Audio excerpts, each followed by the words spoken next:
everything useful in life can be taught from a textbook. Abe Ramirez knows this. He's been an educator in El Paso for almost half a century. At Isleta, at Bel Air, at Loretto, and now at Cathedral. For more than 2 decades, Mr. Ramirez spent nights in his kitchen at home creating something that cannot be taught from a textbook: inspiration. For me, when I sit there and paint it, I think of them and how they're going to react, and then the anticipation of the reaction when they see it, and it's their hair color, their hair eyes, and it's got their name on it and their number.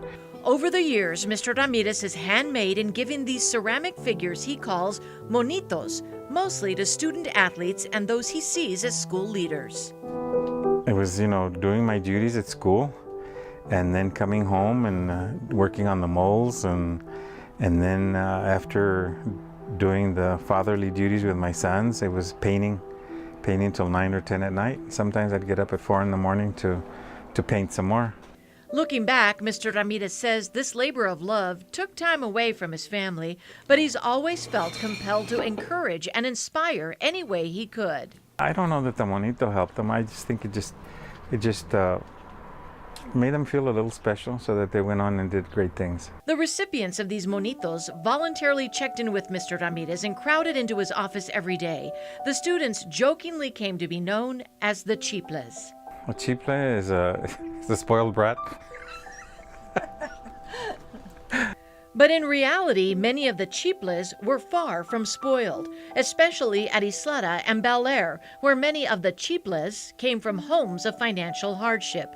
For many, there was a lot to overcome. Where are all your CHIPLES now? All over. There's firemen. They're retiring. It's what's so hard to believe. They're firemen, they're policemen, they're teachers, they're administrators. Mr. Ramirez started gifting and making these figurines in the early 80s here at Isleta High School, where he was the assistant principal. Since then, he's made about 2,000 of them, and if you add up the time it's taken him, it would be like you working 7 days a week, 24 hours a day without a break for 2 months. And he's still going. Now retired and a volunteer at Cathedral High School, Mr. Ramirez still looks for those he can inspire. This is something that I made for you to take with you and remember me for always. This is just like the one my sister had years ago, back in 2011 when she graduated. On this day, the target of affection is Dallas Spencer. Dallas's sister, who just graduated from law school, also was once a recipient of a monito. This could be considered a rite of passage in my family, because I always went into my sister's room and was told not to touch it. Well, now I have my own. So he would even do the color, whatever color of hair you were. Juan Lloyd Jr. was part of the class of '85 at Isleta.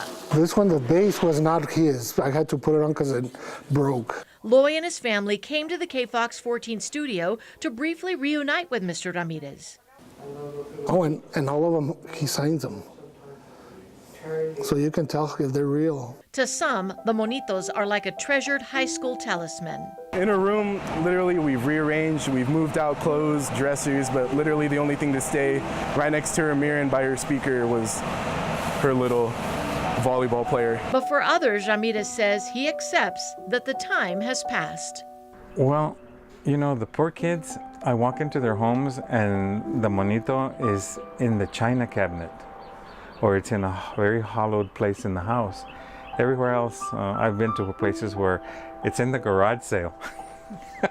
What has not passed is Mr. Ramirez's relentless devotion to students who work hard in the classroom, on the field, the court, at home, and at life. There was always a reason, a hard family life or a hard academic life. Regrets? Mr. Ramirez says he does have one, and it's one that visibly hurts him to say. I wish that I could have given everybody one. I wish that I wish that everybody could have gotten one, that I would have had enough time to paint one for everybody, because I'm sure that some did feel left out because, they didn't get one. And some were ecstatic and said, "Why did I get one?" I said, "Because you're special to me."